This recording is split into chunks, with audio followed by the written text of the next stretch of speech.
Welcome to the Taroscopes tour. The very first thing which we would like to clarify is that both the tarot and the zodiac are not external phenomena.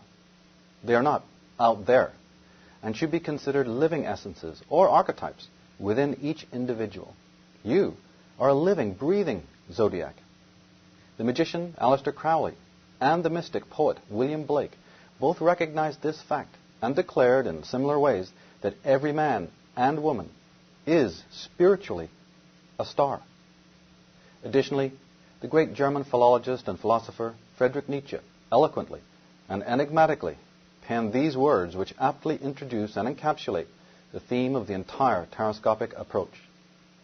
He said, "As long as you still experience the stars as something above your head, you lack the eye of knowledge." And theosophist Madame Helena Petrovna Blavatsky put it this way: when the planets of the solar system are named or symbolized, it must not be supposed that the planetary bodies themselves are referred to, except as types on a purely physical plane of the septenary, and that means the sevenfold, nature of the psychic and spiritual worlds. Now, a taroscopic chart, like any divination chart, is a record of the interaction between the conscious and unconscious dimensions of being, and between the masculine and feminine polarities of the self. However, due to modern society's aversion to whole brain intelligence, these esoteric disciplines, once revered by kings, are all but deleted from serious concern, being relegated to the level of novelty and pseudoscience. And though there are a plethora of New Age books rolling off the assembly lines, few authors or researchers concentrate on the relationship between the tarot and its sister disciplines, astrology, numerology, and Kabbalah. The new millennium is here, and it is finally time for the reunification of science and meta-science. The new millennium signals new paradigms in thinking and experience. And it is certainly time for a Tarot 2000, for an understanding of tarot free from cliché, psychobabble, and dated jargon. It's time for each person to become their own priest or priestess and to dispense with religious and political authorities on the external level. We require revealers, not deceivers. Moreover, Gnostics, Theosophists, alchemists, and magicians know that we each have within us a living oracle. And we need to find out how that oracle comes into being, how it operates, and how to get directly into contact with it if we're going to be mentally and psychologically present in the new millennium, and able to remedy the existential nihilism and decadence apparent everywhere. The time has come when the sacred arts are again presented and taught as one. For unless the four Hermetic arts are themselves considered, learned, taught, and practiced as one, consciousness will not know unison. This is the message of the first card of the tarot, the magician. His esoteric letter is Beth, which actually means the house of God.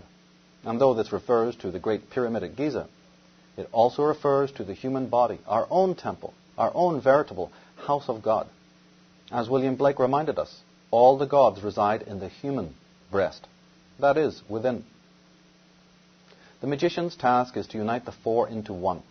This is the secret message of the architecture of the Great Pyramid, of the magician's strange three-legged table, and of the grand hierophants and druids of Egypt, India, Ireland, and the world.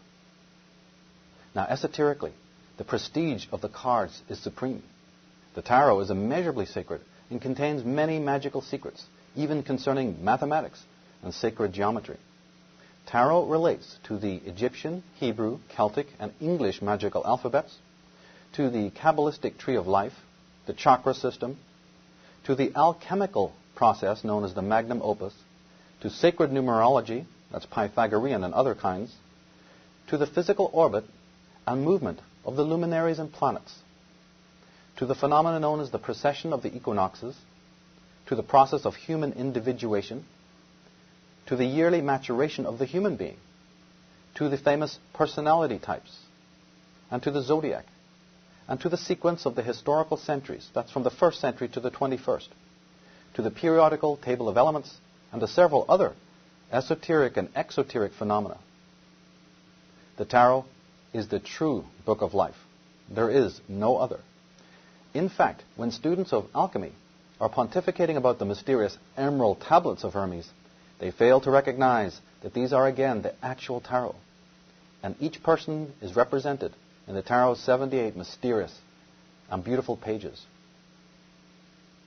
We welcome you and invite you to take our Taroscopes tour to learn more about the enigmatic and powerful divination arts.